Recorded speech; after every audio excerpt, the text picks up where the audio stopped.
What is the meaning of manufacture? Manufacture म्हणजे तयार करणे, तयार करण्याची प्रोसेस आहे. मग आपण हे समजून घेऊया, ही डेफिनेशन काय आहे समजून घ्या. Manufacture is refers to any process or any part of the process. ही एक प्रोसेस आहे, ही एक प्रक्रिया आहे किंवा ह्या प्रक्रियेचा एक भाग आहे. So for the making, altering, ornamenting, finishing, packaging and labelling or breaking of the drug.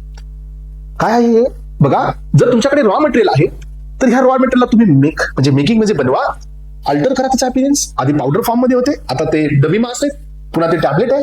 Alter करा. त्यानंतर पहा, अल्टरिंग नंतर तुम्ही ऑर्नामेंटिंग करा. ऑर्नामेंटिंग याचा अर्थ असा असतो, in order to proceed towards the finishing product. त्याच्यावरती प्रोसेसिंग करा, जो की तुमचा फिनिश्ड प्रोडक्ट मध्ये कन्वर्ट होईल. त्याची फिनिशिंग करा, त्याची पॅकिंग करा, लेबलिंग करा, और एस्पेरेंट त्याची ब्रेकिंग अप करा. तर एस्पेरेंट हा जो वर्ड आला, ब्रेकिंग अप, याचा अर्थ की जे तुम्ही बल्क मध्ये तयार करताय. जसं की सस्पेन्शनच्या आपल्याकडे बॉटल 50 ml चे, पण एस्पेरेंट कंपनीमध्ये 50 ml बनवलं जातं का? नाही. कंपनीमध्ये तर बल्क मध्ये हे सगळं केलं जातं आणि छोट्या छोट्या डोसेस फॉर्म, छोट्या छोट्या डोसेस मध्ये त्यांना आपण डिवाइड करतो. That is breaking up. त्याला ब्रेकिंग करा. Or otherwise treating or adopting any drug or cosmetic with view to its sale distribution. आणि नाही तर मग तुम्ही याला अशी ट्रीटमेंट द्या.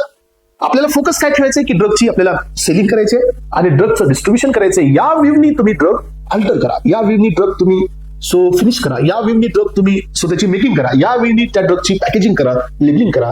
याला आपण नाव देत असतो मॅन्युफॅक्चर.